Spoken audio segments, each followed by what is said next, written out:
Happy Friday. We have been in Colossians chapter 4 yesterday. We transitioned out of prayer to think about preaching, and I want to do one more devotion on this idea of preaching and preaching faithfully in sermons. So Christianity, more than any other religion, any other spiritual movement, sort of pivots around preaching. More than Islam, Judaism, Hinduism, Buddhism, Christianity is driven by preaching. So for starters, Jesus preached. In Matthew 4, we read that after John the Baptist was put in prison, that Jesus began to preach. And in Mark 1:38, we read that the disciples come to Jesus and say, all these people have needs. And he says, we're moving on. I got to go to the next village because I was sent in order to preach there also. And in Matthew 9, we read that Jesus went around all the cities and villages, teaching in their synagogues and preaching about the gospel of the kingdom. And in fact, in Isaiah 61, so this is a prophetic book looking forward, written hundreds of years before Jesus was born, but it's talking about what he's going to be like.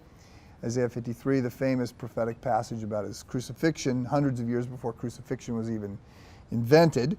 But in Isaiah 61, it talks about the fact that the Spirit of the Lord anoints him to preach. And so Jesus will reference that passage when he's preaching in the synagogue and say that, today this passage has been fulfilled in your presence. So later, Jesus' assignment will be to die for us, but initially it's to preach. And then we see that the apostles are going to preach. We're going to see that Paul is going to preach. That this is how he is going to go about planting churches. After Pentecost, it is Peter preaching. And then we can just go on from there and see that sermons just keep coming up and up. When Paul's getting ready to die, he writes to Timothy and he's exhorting him, right? Preach the word.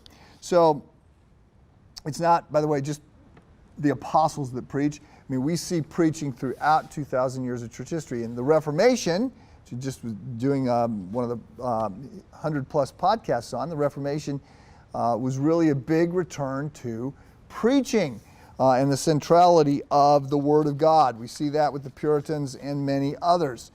So if you doubt this, I can give you an assignment. If you doubt how important preaching is, you could read Moby Dick, which is only like 8,000 pages. I remember there's like 30 pages on what the whale eats, and 10 pages on dissecting different shades of white and the whiteness of the white of the whale.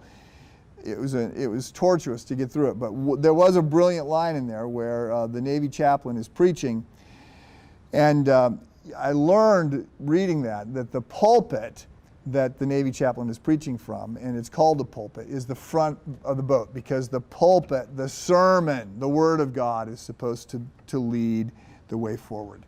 Now, you could argue the times have changed. Yes, that's back in the day that Moby Dick was written, but today the pastor is seldom the most educated person in the room, and there's all kinds of really bright and thoughtful people that are doing all kinds of teaching on all kinds of topics, and podcasts go on and on forever and ever, and people don't talk about sermons anymore. They talk about Netflix shows, and newspapers don't publish sermons anymore to the extent that there are newspapers, and that people don't buy collections of sermons in books anymore like they used to.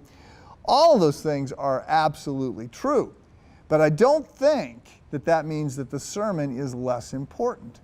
I think that the sermon is actually a means. Preaching is actually somehow a way in which God carries out part of His mission. And so I won't ask again anytime soon, but I will ask again today, as I asked yesterday. Pray for me and others who preach. Pray that the Word of God is clearly communicated. Have a good weekend.